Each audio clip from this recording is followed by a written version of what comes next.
Good morning dear students. आज के lecture में हम देखने जा रहे हैं सॉल्ट ब्रिज के बारे में। प्रीवियस लेक्चर में हमने गैल्वेनिक सेल के कंस्ट्रक्शन 3 होते थे, oxidation half cell, reduction half cell और तीसरा था सॉल्ट ब्रिज। तो रिडक्शन हाफ सेल और ऑक्सीडेशन हाफ सेल हमने प्रीवियस लेक्चर में देख लिया था। आज हम देखने जा रहे हैं सॉल्ट ब्रिज के बारे में। तो हम पढ़ने जा रहे हैं इसमें about salt bridge, salt bridge के बारे में कि सॉल्ट ब्रिज है क्या। तो चलिए देखिए ये क्या होता है। कहता है it is a U shape, you ये रहा U shape inverted glass tube. सबसे पहली बात कि एक यू शेप का बना हुआ, जैसे हम लोग लिखते हैं ना ये यू शेप का, लेकिन इन्वर्टेड का मतलब उल्टा, यानी ये ऐसा ना होकर कुछ होगा ऐसा। It is U shape inverted, एक ग्लास ट्यूब होता है, ग्लास का बना हुआ एक ट्यूब होता है जो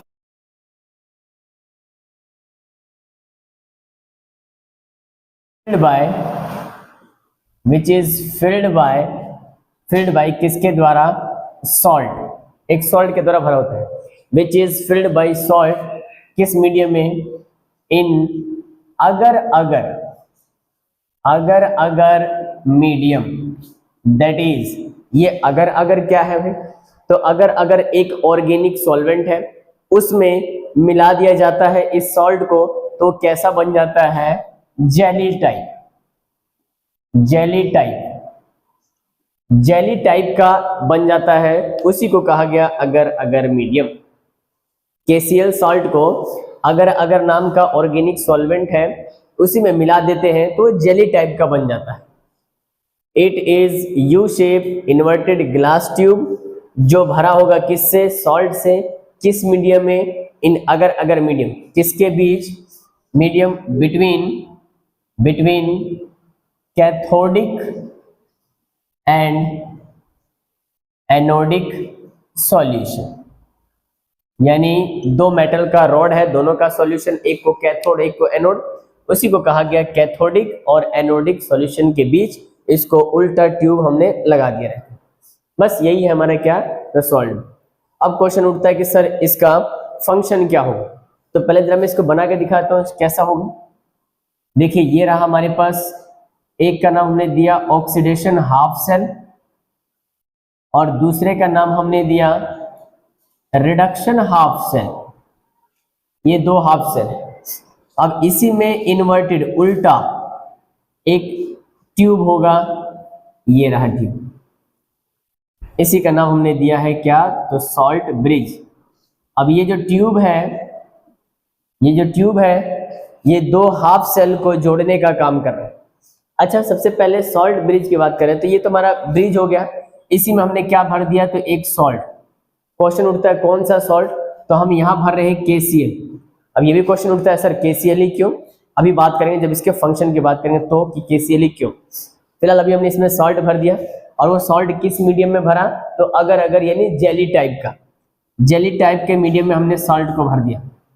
ये हमारा कहलाता है यू टाइप का एक शेप का इन्वर्टेड ट्यूब होगा, जिसको हम नाम दे रहे हैं क्या, तो सॉल्ट ब्रिज इसलिए क्योंकि दो को जोड़ने का काम कर रहा है, और उसमें किससे भरा हुआ है, तो सॉल्ट से, इसलिए इसका नाम है सॉल्ट।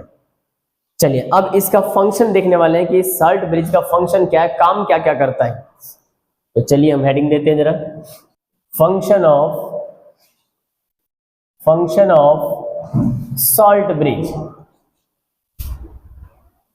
सॉल्ट ब्रिज का फंक्शन क्या होगा, काम क्या होगा।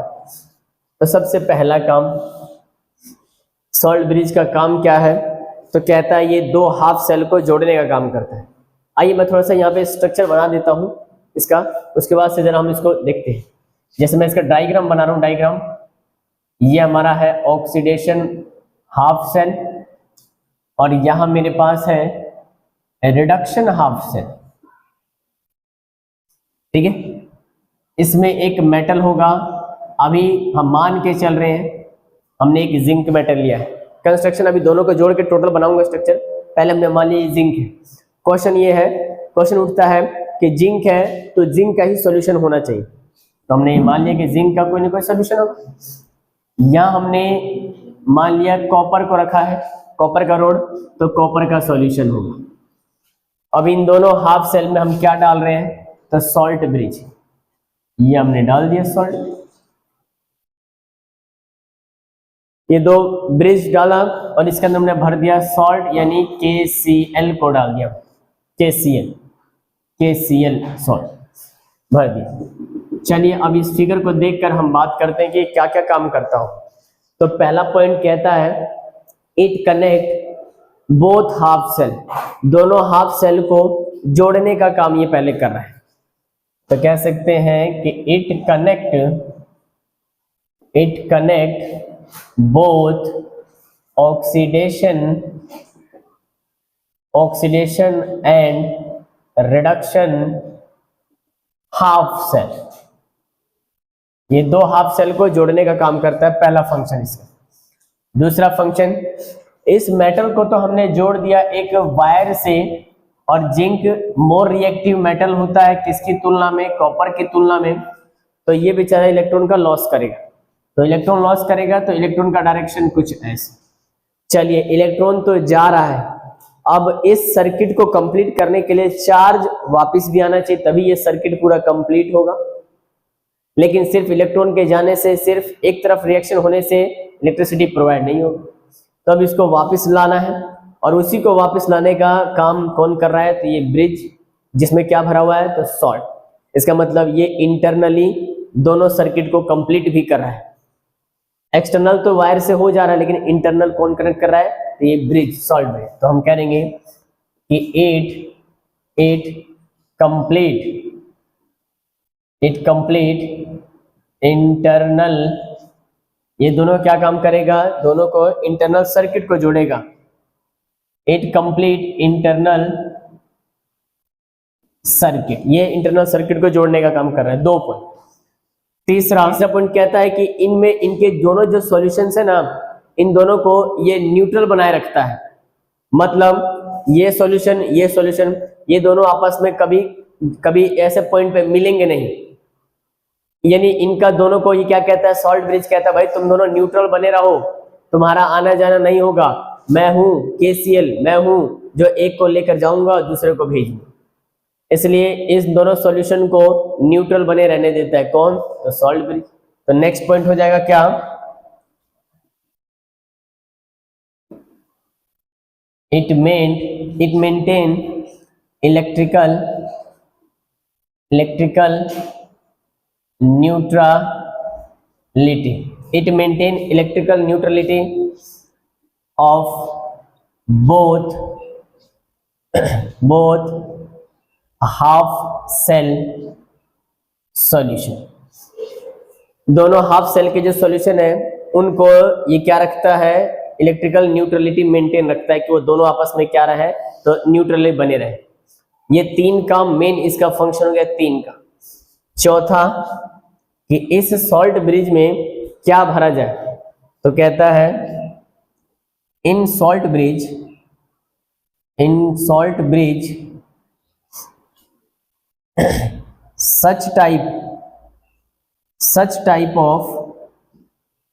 such type of salt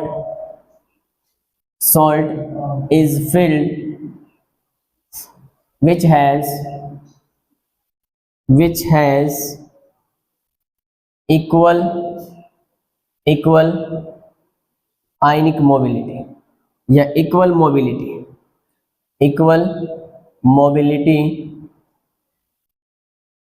of cation and anion in solution। देखिए क्या कहता है उस सॉल्ट ब्रिज में, इन salt bridge such type of salt is filled, उस सॉल्ट ब्रिज में ऐसे सॉल्ट को भरना है जिनकी आयनिक मोबिलिटी क्या होगी, जिनकी mobility of cation and anion in solution equal होगा। यानी वो सॉल्ट है तो सॉल्ट में एक केटायन होगा दूसरा एनायन होगा। कहता है ऐसे सॉल्ट को भरना है जिसके आने जाने का, जिसको हम कह रहे हैं मोबिलिटी, मोबिलिटी आने जाने का रेट जो होगा वो क्या हो, इक्वल होना चाहिए। ऐसे साल्ट को भरना है। और ऐसे साल्ट के एग्जांपल क्या होगा, तो आप उसमें भर सकते हैं KCl, KCl भर दो, पोटेशियम नाइट्रेट भर दो, KNO3 भर दो, एंड और क्या भर सकते हैं, NH4 अमोनियम क्लोराइड। इनमें से किसी एक साल्ट को भर देंगे, ठीक है, जिनकी आयनिक मोबिलिटी यानी केटायन एनायन के मूव करने की टेंडेंसी लगभग सेम हो। ऐसा नहीं कि केटायन यहाँ से जाएगा और एनायन की रेट कम है तो वो इंतजार करेगा भाई कब आएगा कब आएगा, ऐसे नहीं। आने जाने का रेट इक्वल होगा तभी वो जाएगा और फिर दोबारा आएगा, तो इसलिए ऐसा काम करें। एक सबसे इंपॉर्टेंट चीज और, 5th पॉइंट देखिए, इट प्रिवेंट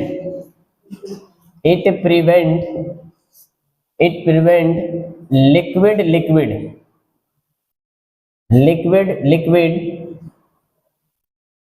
जंक्शन पोटेंशियल। इसे समझने की कोशिश करते हैं क्या है। कहता है it prevent liquid junction potential. दरअसल होगा क्या जब दो हाफ सेल में आपने सॉल्ट ब्रिज को रखा है, सॉल्ट भरा है, जब तक अभी तक सॉल्ट हम इसको नहीं भरते हैं तो होगा क्या, सॉल्ट नहीं भरा तो यहाँ का सॉल्यूशन और यहाँ का सॉल्यूशन, दोनों का सॉल्यूशन जब इसका कंसंट्रेशन बढ़ेगा तो लिक्विड यहाँ से ऊपर की तरफ मूव करेगा, यहाँ से भी लिक्विड ऊपर की तरफ मूव करेगा, और ये दोनों लिक्विड अलग अलग मेटल के सॉल्यूशन है तो इनके बीच चार्ज का डिफरेंस होगा।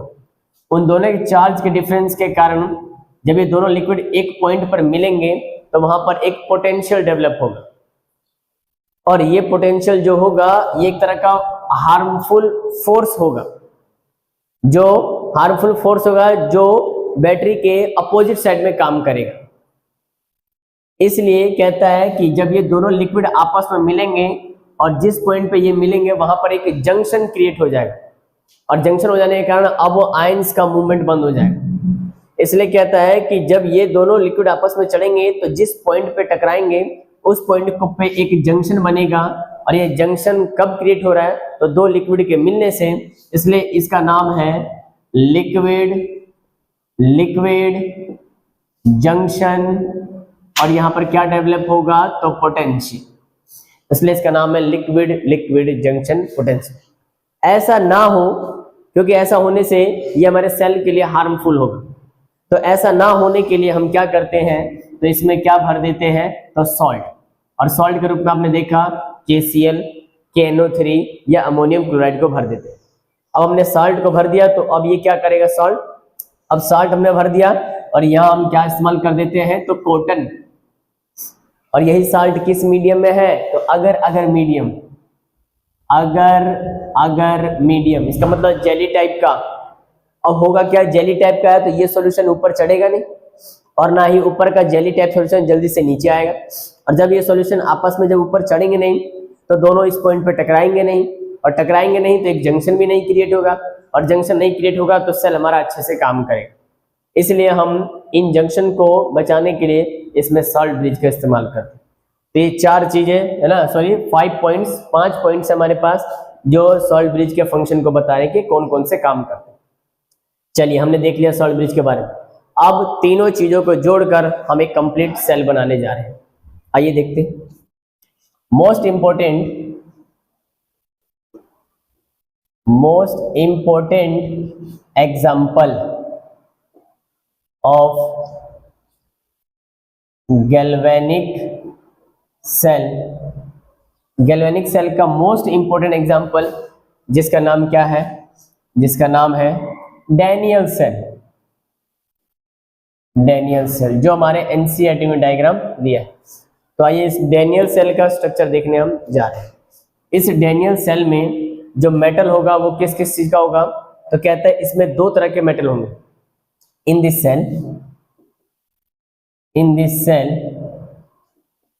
2 metal rod is used such as, वो कौन कौन सा होगा, एक तो होगा जिंक एंड दूसरा क्या होगा, तो कॉपर। ये 2 मेटल के रॉड इस्तेमाल किए। और दूसरा पॉइंट हमें पता है, zinc metal is more reactive किससे, देन कॉपर से। कॉपर से, तो कह सकते हैं zinc is more reactive than किस से, कॉपर से। और जब जिंक मोर रिएक्टिव है इसलिए ये इलेक्ट्रॉन का लॉस करेगा। तो तीसरा पॉइंट कह सकते हैं सो इलेक्ट्रॉन फ्लो कहां से कहां, जिंक टू कॉपर, यानी इलेक्ट्रॉन के फ्लो का डायरेक्शन कहां से होगा, तो जिंक से कॉपर की तरफ। आइए अब मैं एक सेल बनाता हूं, या पहले हम एक रिएक्शन को कंसीडर कर लेते हैं पहले, जो डैनियल सेल में होने वाला है। Consider a reaction, consider a reaction, एक रिएक्शन को कंसीडर करने जा रहे हैं। कौन सा रिएक्शन, तो देखिए ये 10th में आपने पढ़ा है, जिंक सॉलिड जब इसे कॉपर सल्फेट के सॉल्यूशन में डाल देते हैं एक्वस में, तो क्या करता है, तो जिंक मोर रिएक्टिव है कॉपर से, तो जैसे सॉल्यूशन में जाएगा कॉपर को डिस्प्लेस कर देगा, और इस रिएक्शन का नाम हो जाता है डिस्प्लेसमेंट रिएक्शन, जो कि आपने 10th क्लास में पढ़ा है। ZnFeSO4 और कॉपर को डिस्प्लेस कर देगा, कुछ ऐसे। ये किस फॉर्म में लिखा हुआ है, इसे कहते हैं मॉलिक्यूलर फॉर्म, ये कहलाएगा मॉलिक्यूलर फॉर्म। हमें इसे चेंज करना है आयनिक फॉर्म में। आइए हम इसे लिखते हैं आयोनिक फॉर्म। आयनिक फॉर्म में देखिए कौन कौन से आयंस में टूटेगा, तो जिंक तो सॉलिड है, ये सॉल्यूशन टूटता है तो टूटेगा CuSO4। तो देखिए मैं अलग अलग इसे लिख देता हूं, ये दोनों टूट रहे हैं इसलिए एक्वस मीडियम में। अब चार्ज कितना आएगा, तो आपने रेडिकल्स पढ़ा होगा, SO4 सल्फेट कहते हैं, SO4 पे 2- का चार्ज आता है, तो SO4 पे 2-, तो जितने माइनस होंगे उतना ही प्लस होगा, तभी ये न्यूट्रल होता है तो कंपाउंड बनता है। तो SO4 पे 2-, तो 2- को बैलेंस करने के लिए 2+, और वो कहां से आएगा, तो कॉपर से, क्योंकि इन दोनों के अलावा तीसरा कोई आदमी तो है नहीं, इसलिए टूटेगा तो बनाएगा Cu2+, और यहाँ बनाएगा SO4 2-। फिर यहाँ ये भी डिसोसिएट होगा, तो Zn2+ एंड SO4 2- में टूट जाएगा, और वहां हमारे पास कॉपर तो बेचारा सॉलिड में बचा। अब क्या करेंगे, इसमें दोनों तरफ रिएक्टेंट प्रोडक्ट साइड जो कॉमन है, सेम है, उसे इग्नोर कर देंगे, रिमूव कर देंगे, तो रिएक्शन हमारा हो जाएगा ZnS plus Cu2+ aqueous media convert होता है किस में, Zn2+ एक्वस में, और कॉपर सॉलिड देता है। यानी इससे दोनों को हमने क्या कर दिया, तो रिमूव कर दिया। क्यों, क्योंकि दोनों तरफ सेम आई, खत्म, ये रिएक्शन हो गया। अब देखो जरा, इस रिएक्शन में हम पहचानते हैं कि ऑक्सीडेशन किसका हो रहा है, रिडक्शन किसका हो रहा है। आपने देखा कि जो भी ये न्यूट्रल स्टेट में होता है इस पर ऑक्सीडेशन स्टेट माना जाता है 0। यहां आपको पहले से दिखाई दे रहा है कॉपर पे कितना चार्ज है, +2, तो हमने देखा भाई ये +2। यहाँ भी दिखाई दे रहा है जिंक पर +2, तो मान लिया +2। ये न्यूट्रल है तो चार्ज कितना, तो 0। देखिए जिंक यहां से उठकर प्रोडक्ट में यहाँ गए, इनका ऑक्सीडेशन स्टेट 0 से क्या हो रहा है, तो +2 बढ़ रहा है। बढ़ने का मतलब प्रोसेस कौन सा, तो उसे कहते हैं ऑक्सीडेशन का प्रोसेस। और ऑक्सीडेशन में पार्टिसिपेट करने वाले आदमी जो है उसका नाम, उसे कहते हैं रिड्यूसिंग एजेंट। आइए Cu+2 से क्या हो रहा है, तो 0। बताइए ऑक्सीजन स्टेट इंक्रीज हो रहा है या डिक्रीज, तो डिक्रीज, घट रहा है, तो प्रोसेस का नाम क्या दिया जाएगा, रिडक्शन। और रिडक्शन में पार्टिसिपेट करने वाले आदमी का नाम होता है ऑक्सीडाइजिंग एजेंट, ये बात ध्यान रखिए। आइए हमने पहचान लिया ऑक्सीडेशन रिडक्शन को। अब कहता है इसे 2 हाफ सेल में बांट देना है। बांट दीजिए हाफ सेल भाई।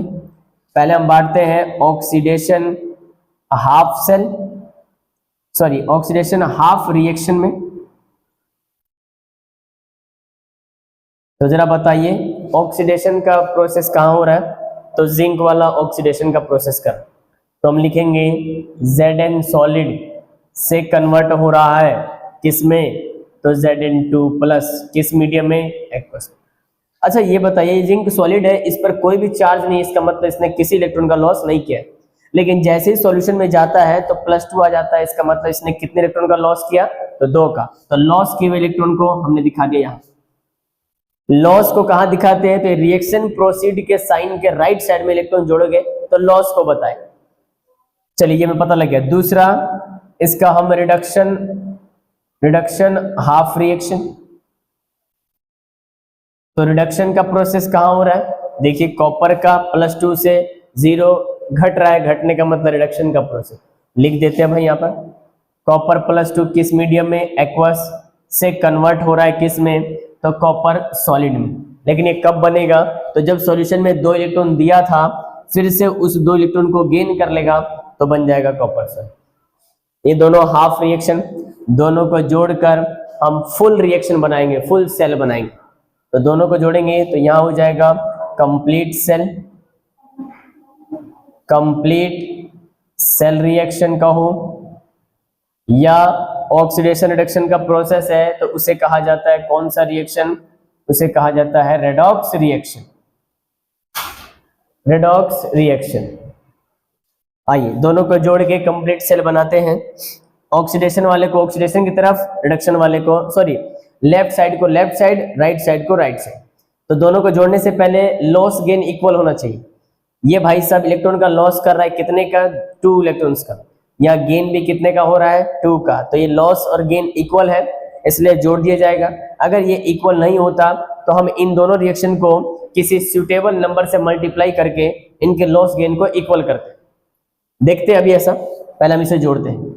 हमने देखा ये जिंक सॉलिड है, इसमें जोड़ रहे हैं कॉपर +2 को, तो जोड़ दिया हमने कॉपर +2 किस मीडियम में? एक्वस में। इलेक्ट्रॉन तो लॉस गेन इक्वल है, कैंसिल। उधर चले जाते हैं, जिंक +2 है किस मीडियम में? एक्वस में। और यहाँ क्या बचा? तो कॉपर सॉलिड। ये टोटल सेल। अब पूछेगा कि ये जो रिएक्शन कंप्लीट हुआ, इस शादी विवाह जो हुआ, ये जो विवाह हुआ, इस विवाह में कहता है कितने का दहेज, यानी कितने इलेक्ट्रॉन के ट्रांसफर होने से ये रिएक्शन कंप्लीट हुआ। तो जो इलेक्ट्रॉन कैंसिल आउट होता है वही n वैल्यू कहलाता है। n का मतलब number of electron involve in chemical reaction. इस रिएक्शन में कितने इलेक्ट्रॉन के लॉस गेन से ये रिएक्शन कंप्लीट हुआ? तो 2 से। इस तरह का ये रिएक्शन है। अब ये रिएक्शन हमारे गैल्वेनिक सेल में होता है। तो गैल्वेनिक सेल में जो रिएक्शन होगा उसको कैसे रिप्रेजेंट करेंगे अब वो देखने जा रहे हैं। यानी रिएक्शन तो यही होगा, अब ये कैसे होगा गैल्वेनिक सेल में वो देखने जा रहे हैं। आइए हम अब बना रहे हैं सेल, दोनों को जोड़कर सेल बना रहे हैं और फिर उसका सेल रिएक्शन लिखिए। तो देखिए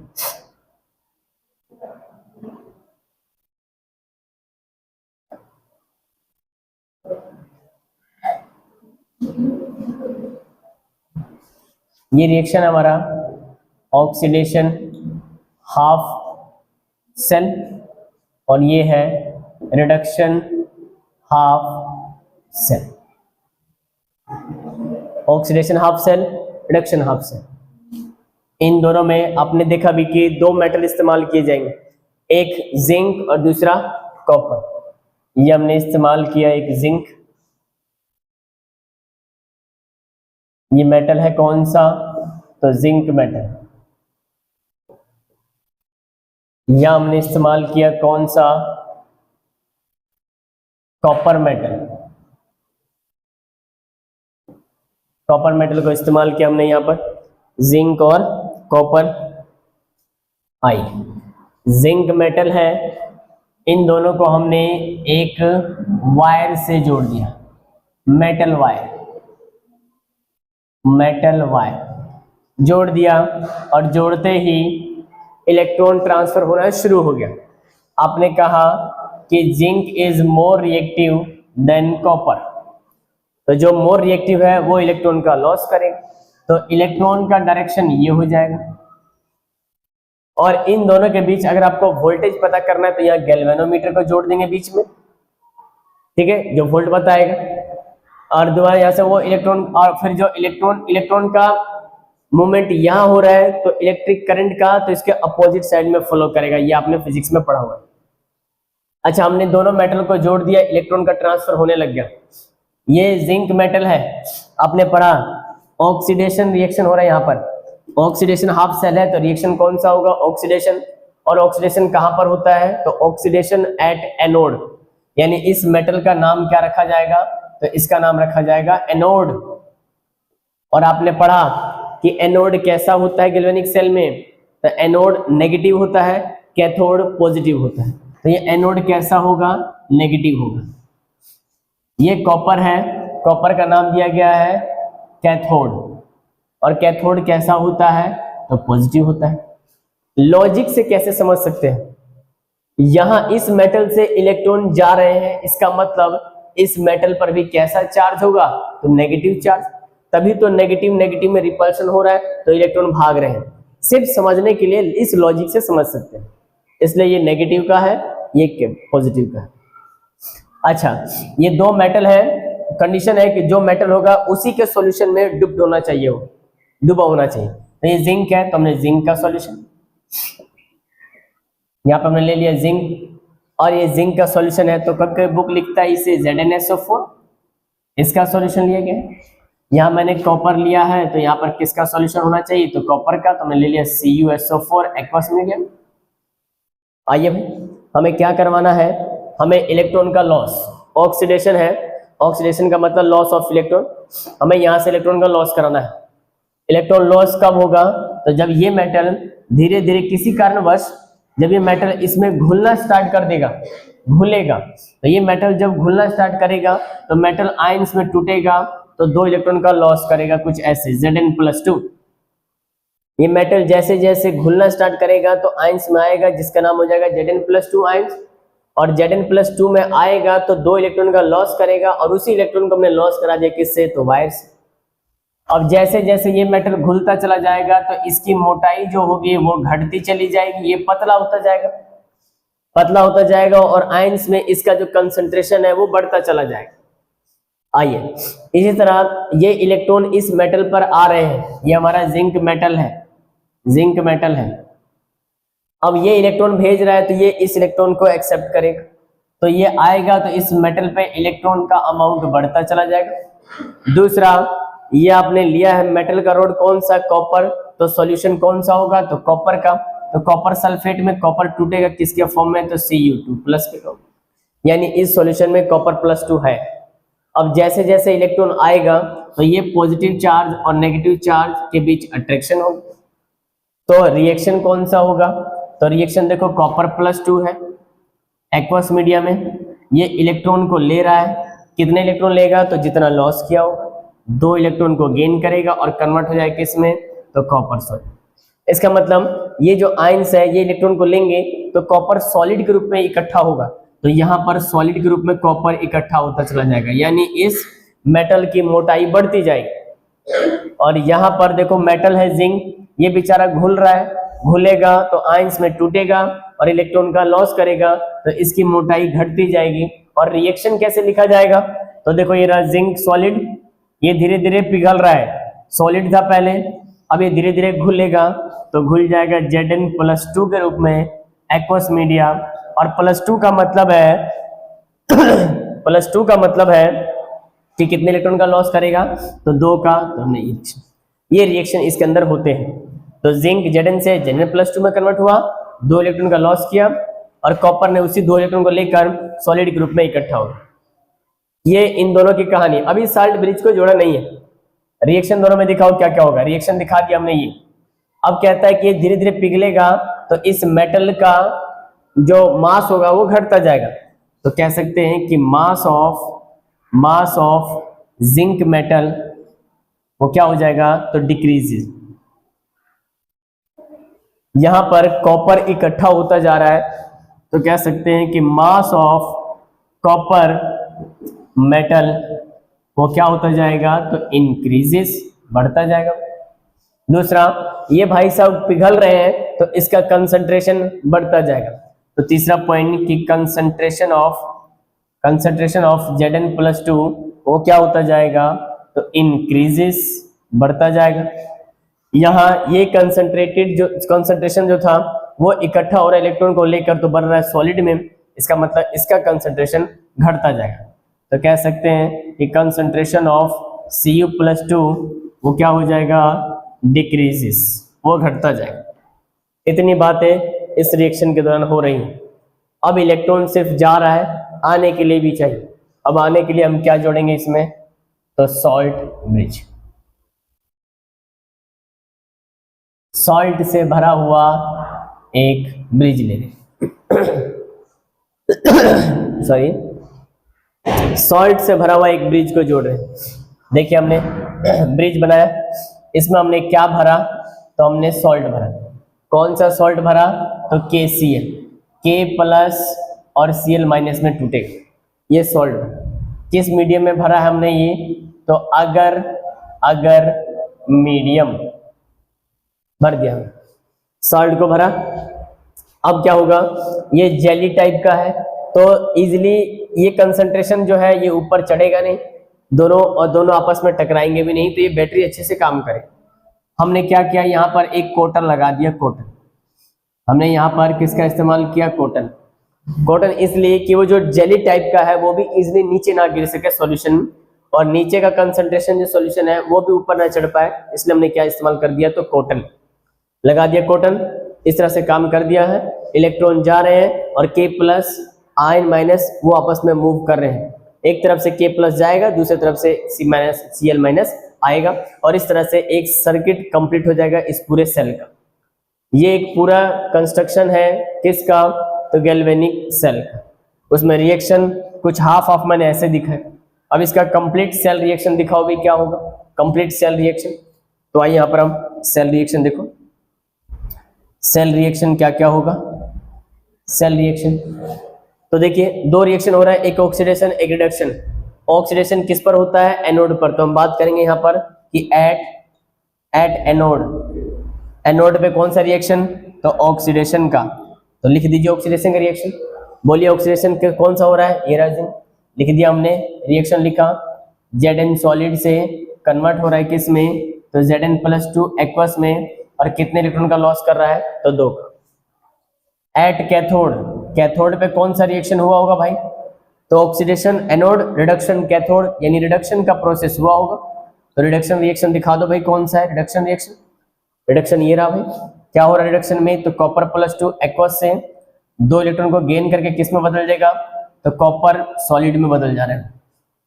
अब कहता है इन दोनों का सेल रिएक्शन क्या होगा टोटल, यानी रेडॉक्स रिएक्शन क्या होगा। रेडॉक्स रिएक्शन क्यों कह रहे हैं हम, क्योंकि एक ऐसा रिएक्शन जिसमें ऑक्सीडेशन रिडक्शन दोनों साथ साथ होते हैं, ऐसे रिएक्शन को रेडॉक्स रिएक्शन कहते हैं। कहता है बताइए रेडॉक्स रिएक्शन क्या होगा। लेफ्ट साइड वाले को लेफ्ट में जोड़ेंगे, राइट साइड वाले को राइट में जोड़ेंगे। आइए भाई, लॉस गेन इक्वल होगा तभी इस रिएक्शन को जोड़ेंगे। यहाँ 2 का लॉस है, 2 का गेन है, इक्वल है, इसलिए डायरेक्ट जोड़ रहे हैं। अगर ये इक्वल नहीं होता तो इन दोनों इक्वेशन में किसी नंबर से मल्टीप्लाई करके दोनों के इक्वेशन को सेम करते पहले, लॉस गेन इक्वल करते पहले।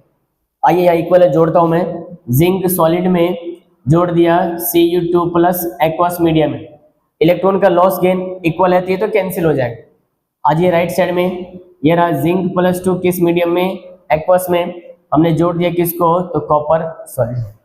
अब पूछेगा कि इस रिएक्शन को कंप्लीट कराने में कितने इलेक्ट्रॉन का लॉस और गेन हुआ, यानी कितने इलेक्ट्रॉन की जरूरत थी तब ये रिएक्शन हुआ। तो जो वैल्यू कैंसिल आउट होता है वही कहलाता है एन वैल्यू। एन का मतलब number of electron involve in chemical reaction. इस रिएक्शन में कितने इलेक्ट्रॉन के ट्रांसफर से ये काम हुआ, तो 2 इलेक्ट्रॉन के ट्रांसफर। ये कंप्लीट सेल रिएक्शन है जो कहाँ होता है, तो एक गैल्वेनिक सेल के अंदर होते हैं। तो इस तरह से हमने आज गैल्वेनिक सेल का स्ट्रक्चर देख लिया है ना, इसमें कौन कौन से कंपोनेंट्स है, किसका काम क्या क्या है और कौन से रिएक्शंस होते हैं। इस तरह से टोटल ये रिएक्शन कहलाता है गैल्वेनिक सेल।